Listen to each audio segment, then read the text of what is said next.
Hello, good evening, and welcome to Monkeys with Fire.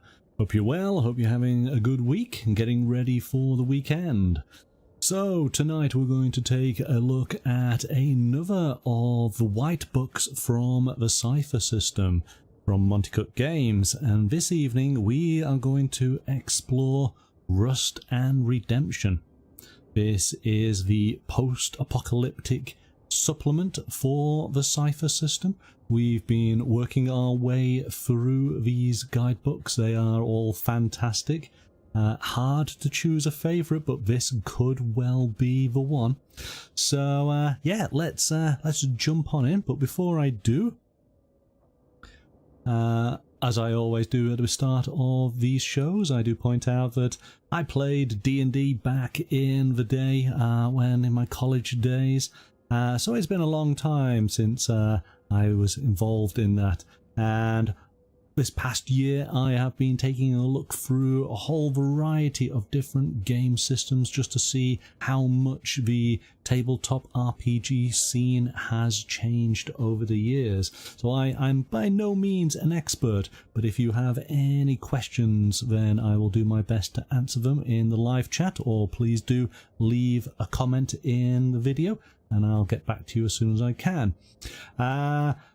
We will maybe cover some of the areas that are for Games Master only as we go through this book, so I will put up the spoiler warning when we do that. And there are a few elements in this book that might be a little bit I don't know, a little bit triggering maybe, so I'll make people aware of that as well as we go through. As a sort of hint, it's post-apocalyptic. We might run into some cannibals, so you know, we'll see.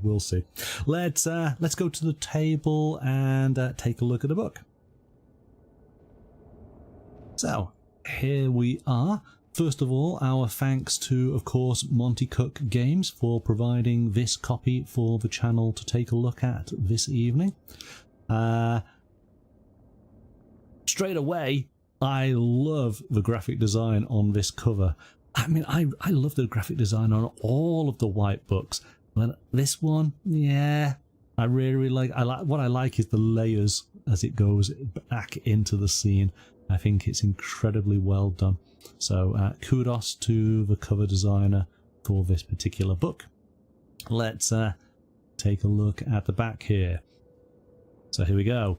Barren, crater-pocked wastelands roamed by biker gangs and giant scorpions. Crumbling cities that are lush, overgrown gardens by day and the haunts of the undead by night. Dark ruins patrolled by conquering aliens or mechanical minions of an AI overlord. Whatever your apocalypse, Rust and Redemption is your tool for building it into a vivid, compelling Cypher System campaign. Explore the full breadth of the genre with a deep dive into many ends of our civilization might face, from zombies to climate collapse to supernatural invasion, the tropes and themes of the genre, and adventure ideas, set pieces and creatures. Special rules cover scrounging for food and ammunition, kitbashing devices from scavenged technology, dealing with radiation, exposure and mutagens, and other topics unique to this compelling genre. So there we go. Of course, you do require the Cypher System to use this book to play in your apocalyptic world. We'll just take a quick look. I'm just going to remind myself, but all of these books seem pretty much now to have the same page count. Yeah, 224 pages to them, so it's a hefty book. And we have some very evocative art on the opening pages here. Makes me think of, gosh, one of the Xbox 360 games, which again is in this sort of setting. I think it's called Enslaved: Journey to the West. These idea of skyscrapers that have all this vegetation over it. And I suppose it's a little bit like The Last of Us. We played that one. All right, let's jump on in and see what we get. the book is split up into 4 parts. Part 1, post-apocalyptic world building. Part 2, post-apocalyptic player characters. Part 3, a post-apocalyptic setting. And then post-apocalyptic adventures.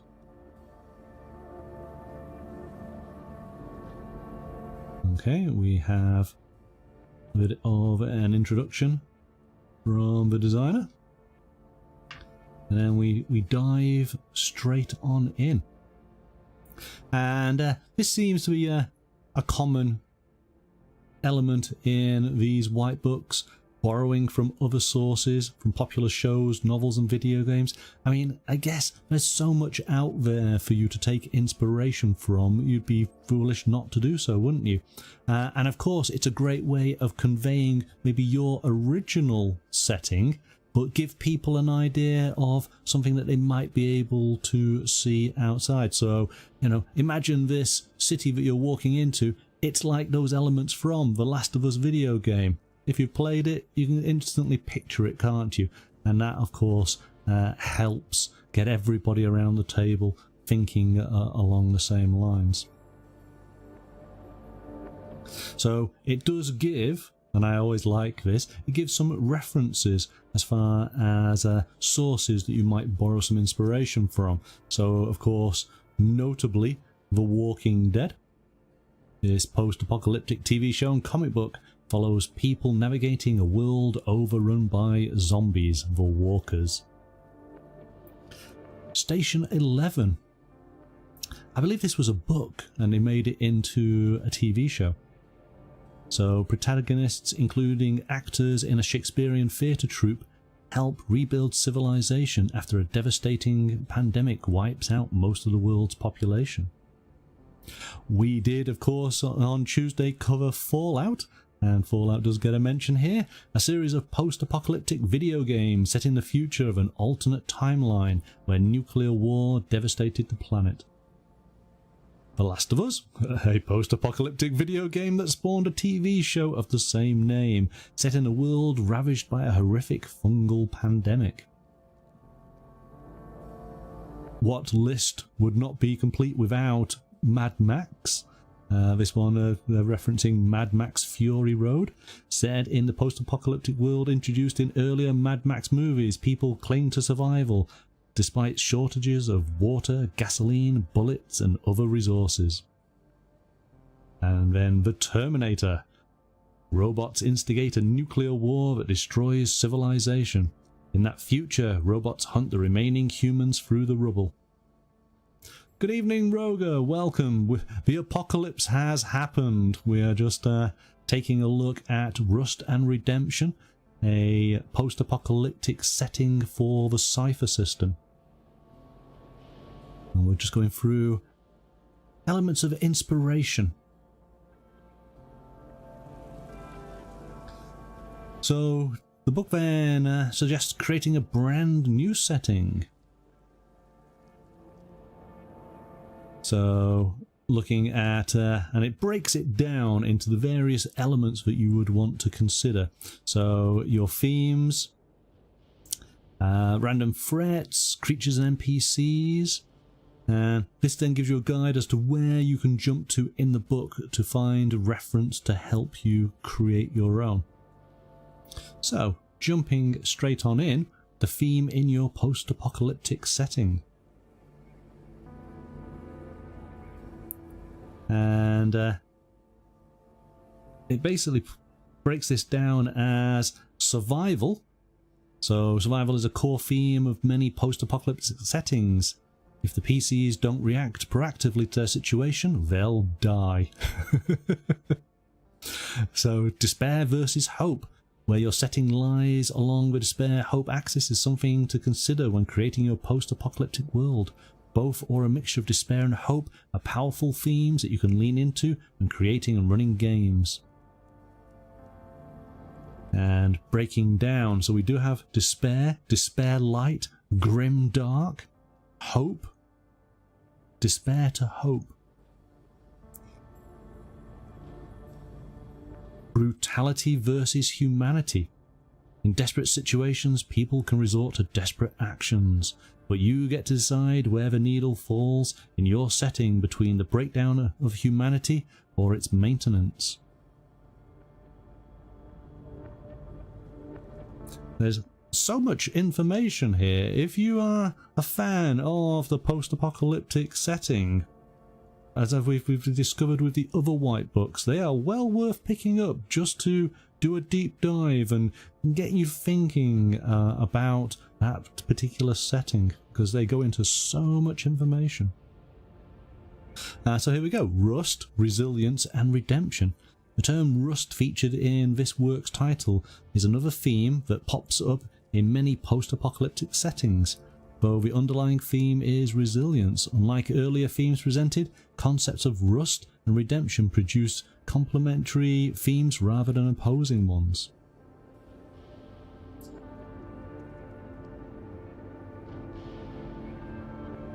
Again, a lot of information there. So then, chapter 3, realism in your setting. So realistic versus fantastic. So in realistic settings, in post-apocalyptic games, realistic settings try to emulate things as they are in reality, allowing for the fact that the world recently suffered a civilization-ending event. In such a game, players take on roles they might conceivably adopt after a disaster, such as scavengers, traders or raiders. Realistic games often happen in a familiar, if ruined, landscape.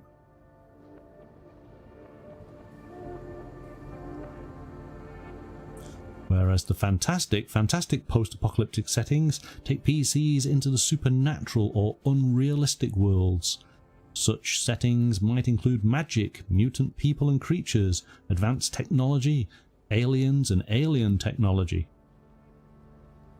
and animals that have rapidly evolved human intelligence. I think if an apocalypse happens, that's the one I want to be in. Do you get to choose? Okay, so again, this is where it starts touching upon some really cool notions that I never really considered, but yeah. So applying real and or fantastic elements to your settings, but then the shelf life of common things. And I like this because depending on how long the apocalypse happened will determine what things might survive, what would still be around. And I found, because we've got tables are good, these tables are fascinating because it lists various items, gives a shelf life for how long it might survive, and then describes signs of expiration, so you know if this item would be off. This is great. So I spent quite a while just looking through this because it's a great little added detail. You can have some fun as the games master. So here we go. Mustard can last between 2 to 5 years. Eggs last no more than 2 weeks. Bread 1 week. Baby food 1 to 5 years. Here we go. Canned beans. Canned beans can last 10 years plus. So to know if it's expired, the can's going to be rusted, it might be bulging, the contents would be mouldy and smells off. Raw meat lasts up to 2 days. A sour smell loses colour, shiny, slimy texture, tastes sour or bitter. You think this is a great addition, Roger? It is indeed, it really is. Can you think of all the, and we'll just deal with this, is the food and medicine table. Can you think of something that will be in your kitchen at home that would survive the apocalypse and last indefinitely? And I guarantee you have it. And chat, anybody else in chat, if you want to put on in what do you think might last the apocalypse? Twinkies. Twinkies are listed here. What's with you Americans and Twinkies, eh? A Twinkie will last 3 months. And when it is off, it stiffens, becomes hard as a rock, and molds. But no, Twinkies will not last the apocalypse, so eat them now while you can. Do you have another guess? In fact, now that I realise, you might not have it. I guess it kind of depends how you... well, it depends. I certainly have it.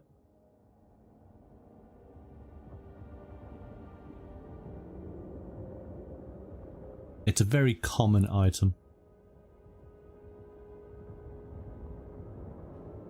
In fact, they only have listed... Oh, we do actually have... They have 3 items... No, 4 items on this list that actually would last indefinitely. And I found it... And this is all within the food and medicine category. While you're thinking... Oh, yes! Yes, there you go. You've got it. Sugar. Yes, sugar lasts indefinitely. I didn't realise that. So there is something else. So keep with that in mind. Can you think of 2 other items that might last indefinitely? But while you're thinking about that, I'll continue on.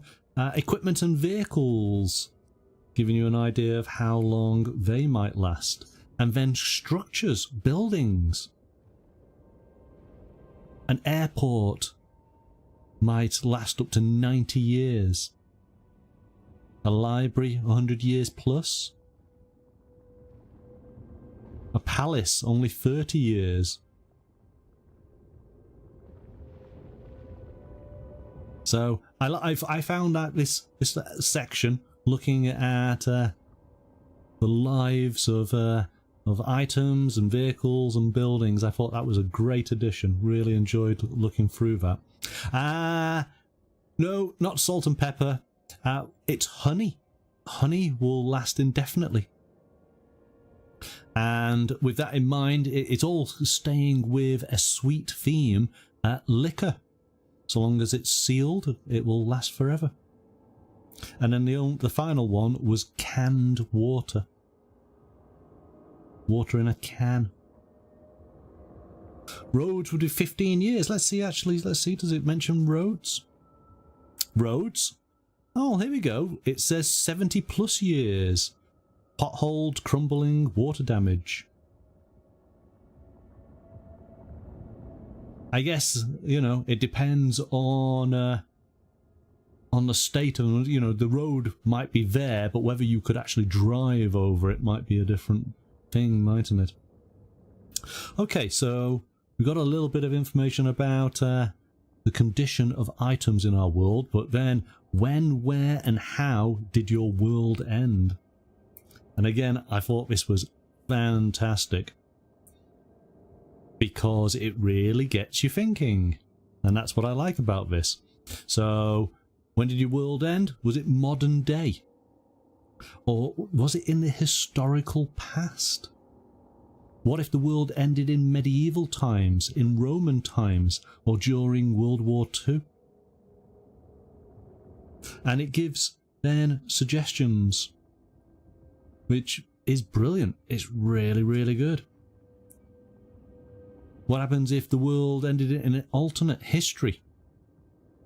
And again, it lists a few popular culture examples. So For All Mankind as a TV show, which has an alternate history.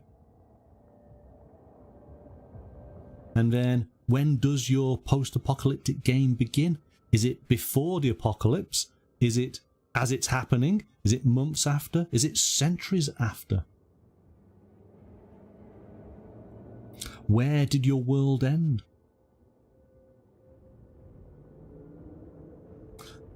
And then, how did your world end? And again, we get this fantastic table. on different ways the world might end. Roger, give me a number between 1 and 100. You can play the dice tonight. What ended our world? And we have options of whether it's realistic or fantastic, so you can choose that as well.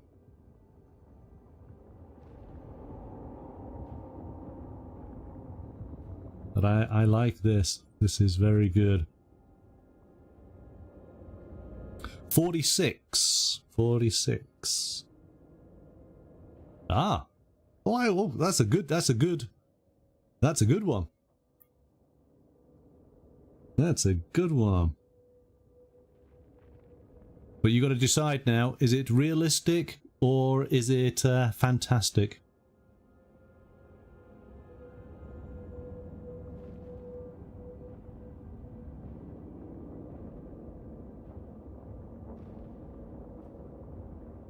I'll give you a few examples here.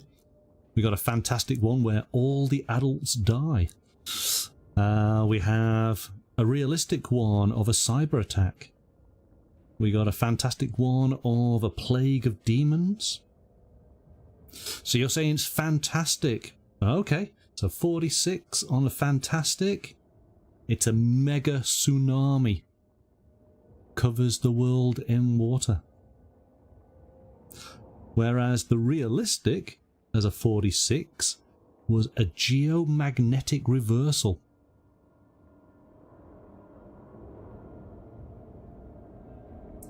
So, interesting ways the world might end. A super volcano eruption. Gamma ray burst. Zombies. See, can't go wrong with some zombies. Set pieces and plots. So, post-apocalyptic groups. Cannibals. Well, we're always going to have cannibals, aren't we? Mutants. Raiders. Hackers. Ecologists. The different types of groups that we might meet. Different post-apocalyptic locations. An aircraft carrier. Or a fortified villa. A skyscraper. Post-apocalyptic secrets. The new apex predator that caused the apocalypse can be controlled by certain rare individuals. The cataclysm came about because an epic curse was pronounced on the world. Can it be rescinded?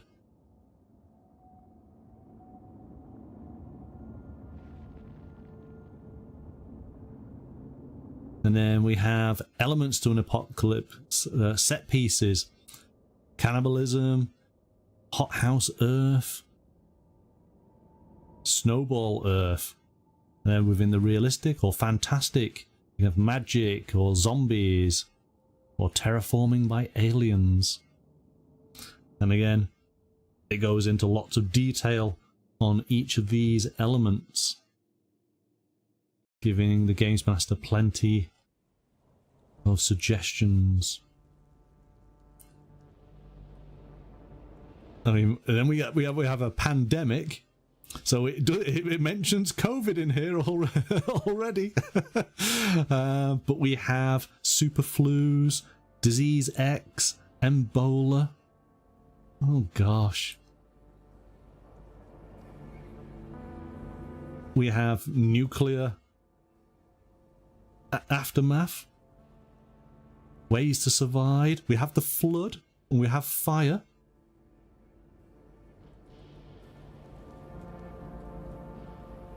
We have fertility collapse.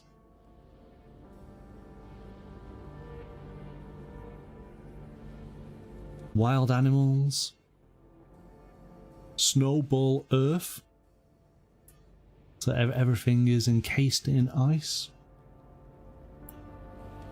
And this is good. It does actually go through. Yeah, there we go. So it goes through, gives you different scenes. What you could have within your session. Hazards. ways to survive. So it breaks everything down. Fantastic apocalypse, the end of times. We got signs and portents, darkening of the sun, the Antichrist. If you want to go all biblical, the four horsemen and rapture and hellscape on earth, or maybe grey goo. Grey goo is shorthand for a disaster caused by nanotechnology that grows beyond human control. Magic. Terraforming by aliens. This is, I mean, this is just really, really good. Really good. What remains after humans, removing all humans. They did say, one of the suggestions was having your player characters on a space station and having the apocalypse happen beneath them. I think that could be an interesting setup, that you are the last of humanity on a space station, and you, of course, you know you can't stay on a space station indefinitely, so you have to come down, and then you face this new world. Maybe a little bit of fantastical, you can go into sort of cryo freeze for 100 years, something like that. And what is the world like? I guess it's an alternate sort of Fallout, isn't it? Similar sort of setup. Of course, we have animals becoming more humanoid. Infection, we got zombies. Tips on how to make zombies scary. And ways to survive. We've then got suggestions on plots for your game. Escaping. Being curious. Oh, here we go, here we go. We got another table. Roger, we need another number between 1 and 100 for our plot seed. This is going to be the starting point for our adventure or campaign. What has happened? Or what do we need to achieve?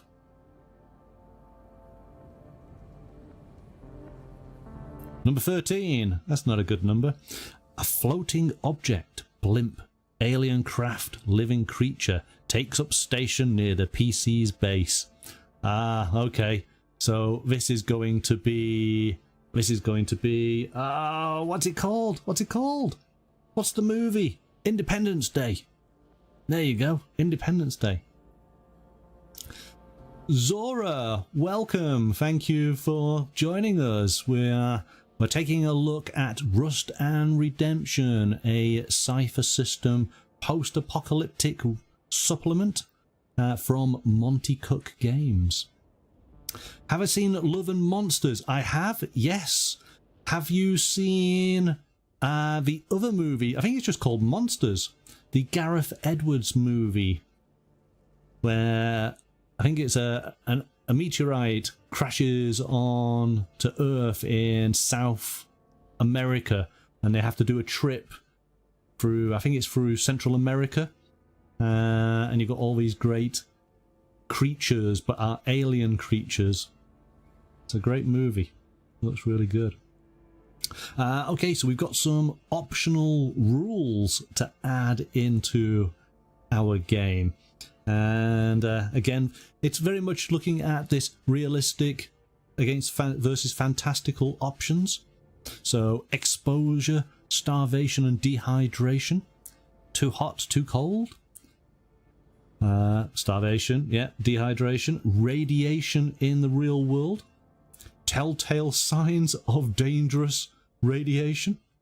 If you haven't seen it, go and check it out. It's a really, really good film. Very cleverly put together. radiation damage and weather, scavenging and repairing and building, because of course if we are in this devastated world we are going to start scavenging. We need to build items. Electricity is not going to be readily available, maybe it's only via battery powered. Food and water. Ah, so here we go. So we got useful stuff and a useful stuff table. Okay. My goodness, there's so much to look through.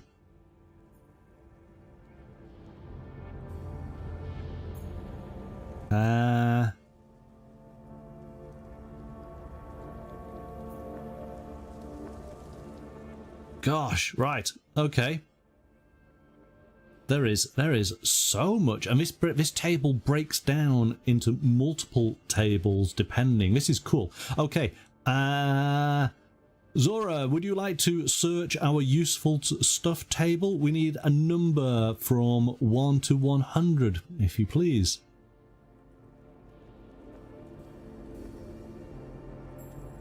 There's loads of stuff here. Of course, this is when you're scavenging through supermarkets and chemist stores of old towns, and hopefully you managed to find. We did of course look at the Fallout game, didn't we, on Tuesday, and that had a lot of really great suggestions for how to search buildings. I think these two books would work very well together.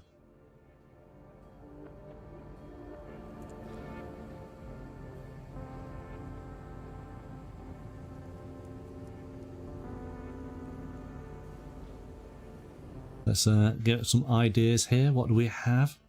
We have a section here on food and water, all the variety of different things that you might find. Various power tools.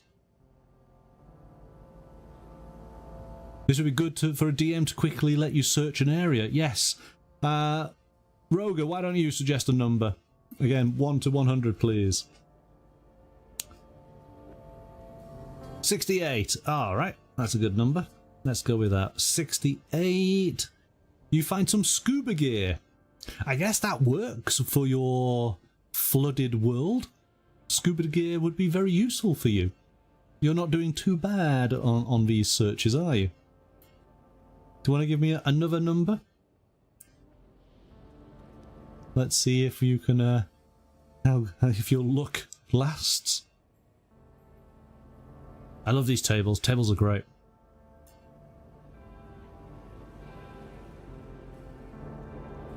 Is there a bit more? No, that's about it.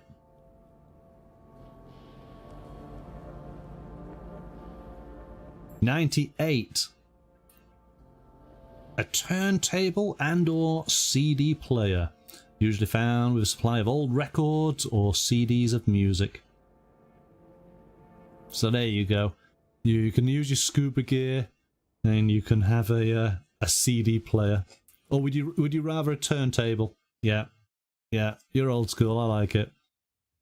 We got some junk, repairing and building, equipment maintenance,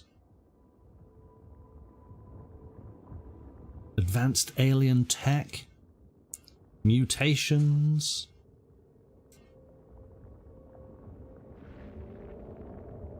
Ah, okay, here we go. Right, another table. Beneficial mutations. What's happened to you, Roger? A number from 1 to 100. It's all D100 here. So let's see what kind of mutation you have developed.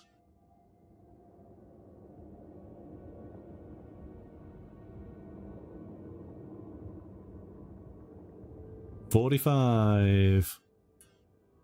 Telekinetic shield. You reflexively use telekinesis to ward away attacks, giving you an asset in speed defense tasks. Well, there you go. Not too bad at all. So we got beneficial, We got harmful. We got powerful mutations. Distinctive mutations. Cosmetic mutations. Go on, another number. Let's do your cosmetics. Let's see how your mutation has changed you.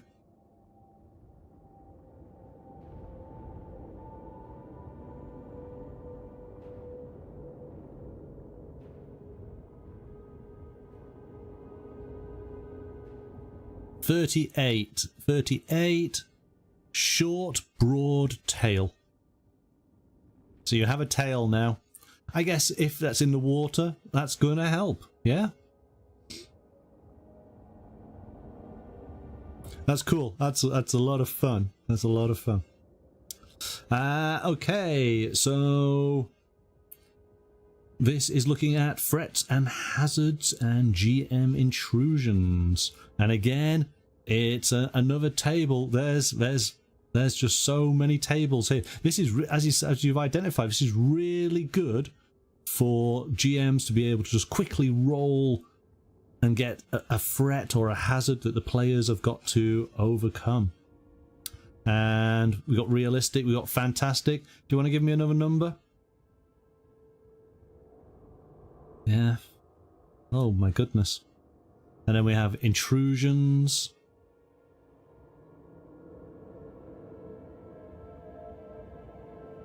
This is very cool.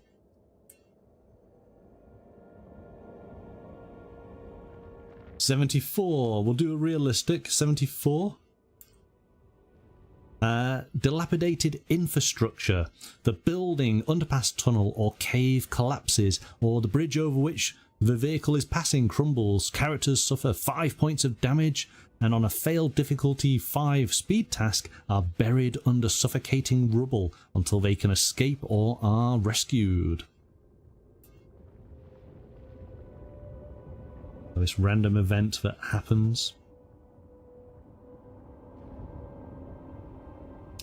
So we jump on to creatures and NPCs.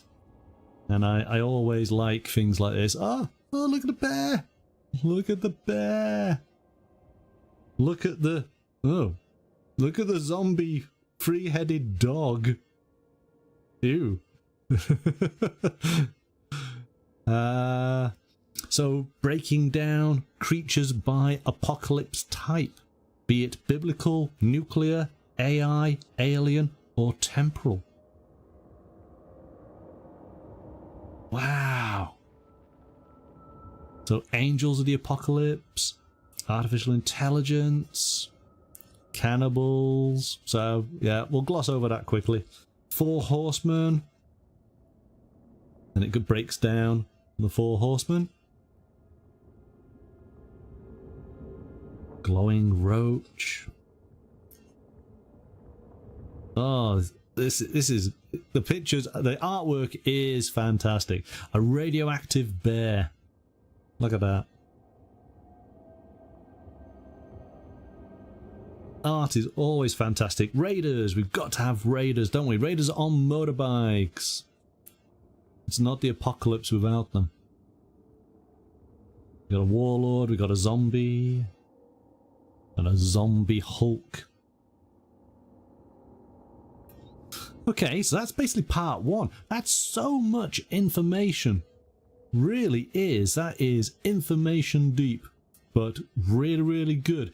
If you like Apocalypse, this is the book for you. It really is. So, player characters. This is now adding to your descriptors. This goes into the... deeper into the Cypher system, doesn't it? So...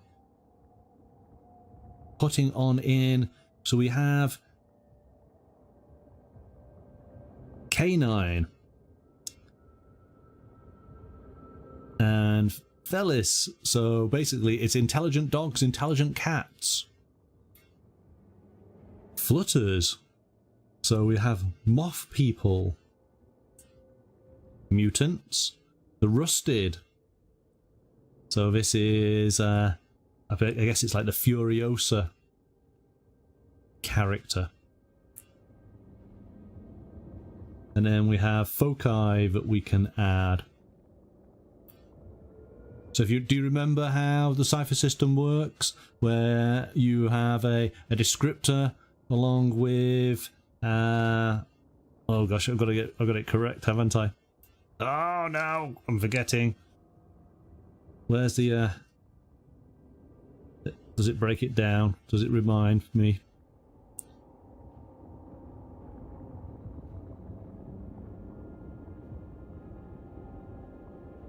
You want to be a mutant? I should know this, and my mind is blanking, which is most annoying. But basically, it's a multi-part sentence, isn't it, that creates your character. So this just allows you to add on in these descriptions. So I guess it doesn't actually say, well, yeah, mutant. Yes, here we go. So you can now add the mutant sort of keyword into your character. Gosh, can't believe my mind has gone blank on it. So, foci, merges with machine, prepped for the end. That's it. It's a descriptor and a foci, isn't it? So you could say a mutant who walks the wasteland. Kind of got it. I'm sure chat or comments you're going to call me out on it. Currency and equipment. What would be the currency? You slept since we last did that and you can't remember either. Yes. Yeah. Yeah. We were doing so many of the Cypher System books at that time. We kind of got it down. We knew what we were doing, and then of course forgot all about it now, which is most annoying. Trade. Yeah, what are you going to trade? What's going to be your currency? Is it going to be bottle tops? Coins might survive. Some coins.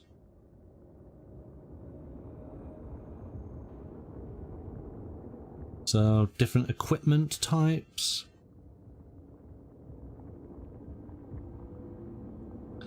Ciphers and artifacts. What have we got? It was fun making the characters. Have you seen that the Monty Cook now has an online character creator? You should go and check out their website because it's incredibly handy. We might actually do that as a show in the future where we use the online character generator, and you can see how easy it is to actually put together a character. Very useful. Different, we've got firearms.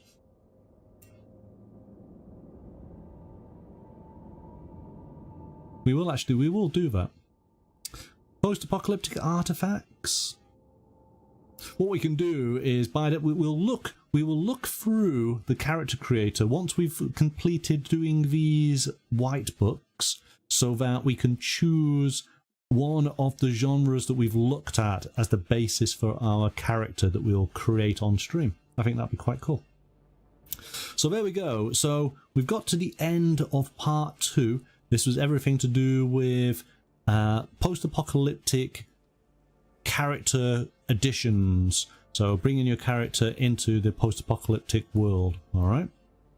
This is the bit where I'm going to just do the spoiler warning, because we're going to take a quick scan through a section for the Games Master, which is a complete post-apocalyptic setting. And that's what I like about these books, is that not only does it give you all the rules, not only does it give you unique elements to add to your characters, but they also include an entire setting for a Games Master to basically use and bring players into. And the time and effort that's gone into this is absolutely amazing. All right, so players, you don't want to be watching. GMs, you stay and check this out.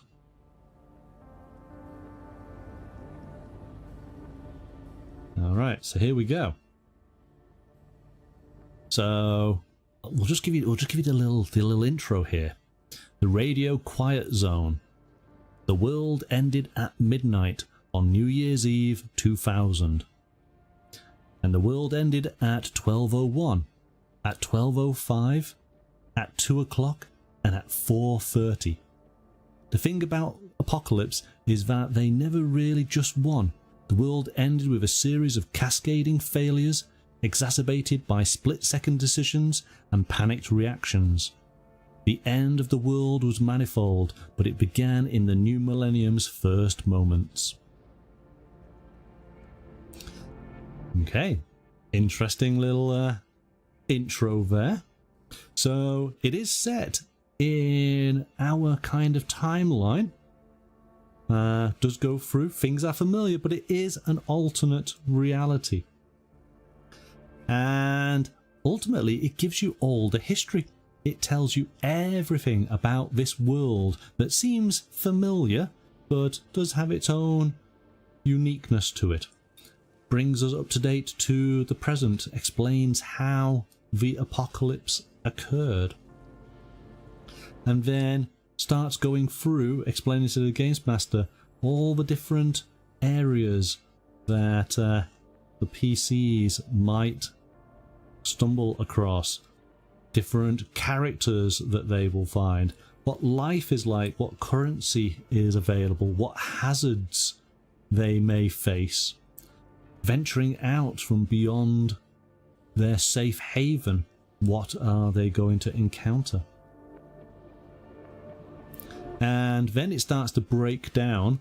This is now into another section, another zone that they can go to.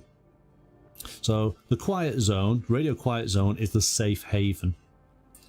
But we then have Greenbeer Station. And we get a little map to be able to look at that. And again, lots and lots of detail. So much detail. Great illustrations, helps set the scene. We have another location, the observatory. And again, we've got some beautiful artwork, so we can help understand what it's like. And what's happening at the observatory. Lots and lots of detail. We are skipping past this quickly, but I just want to sort of convey just how much detail they've gone into. We got the outside of the radio quiet zone, so this is the spaces in between. And again, there are lots of places of interest.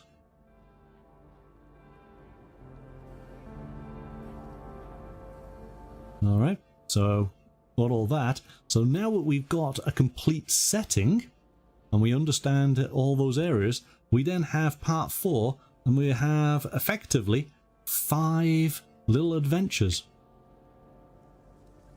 And these basically adventures for your players within this unique setting. And in fact, here we go. You can actually see this is the map of the area. So there's the observatory, here's the station. Where were we before? Scrapyard. So you can get an idea of some of the locales. And there's 5 different adventures. Again, I won't focus too much on them, but as you know, we've got some great artwork here. And what's nice, because we're getting to the end of the book, as we do.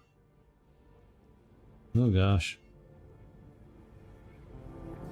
So as we get to the end, I won't bring it out, but we do have this massive poster of the area and little call outs on things of interest.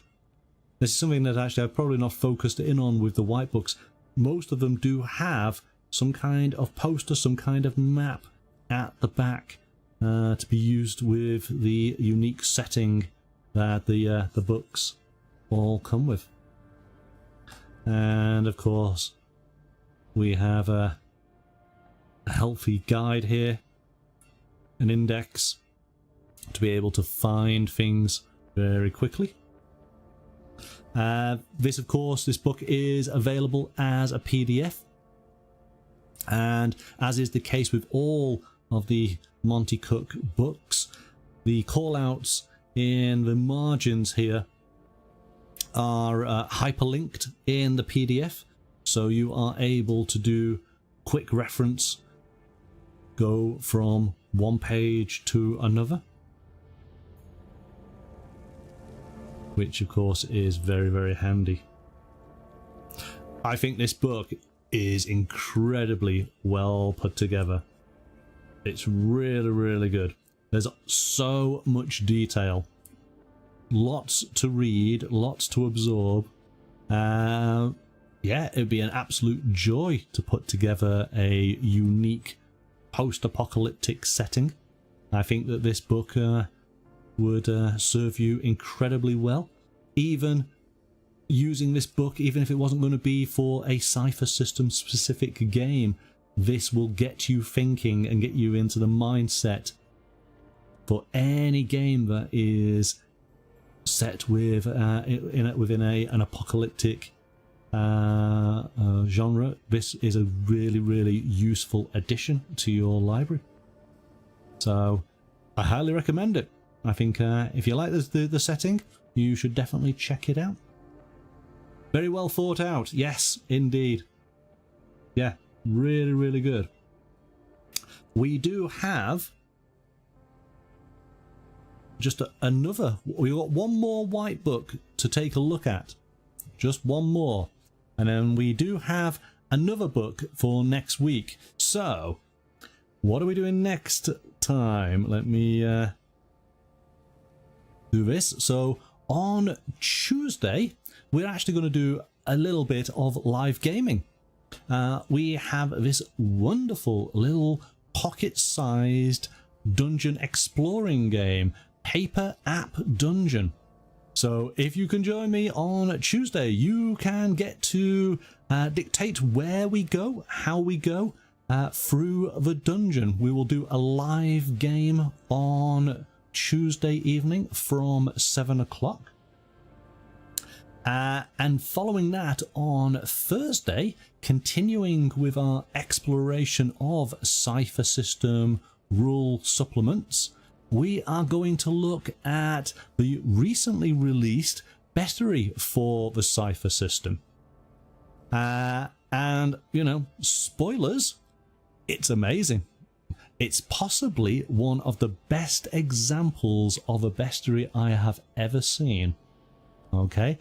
You don't want to miss out. You definitely want to check it out. So do join me on Thursday for that. So yes, dungeon exploring on Tuesday and creatures and NPCs on Thursday. That is what we have planned for next week. Thank you so much, Droga and chat, for joining me this evening. Hope you enjoyed. Again, if you do have any questions about tonight's book, which was Rust and Redemption for the Cypher System, then please do leave a comment in the video. I guess that just leaves me to wrap up. Have a wonderful weekend, and look forward to seeing you next week. But until then, bye for now.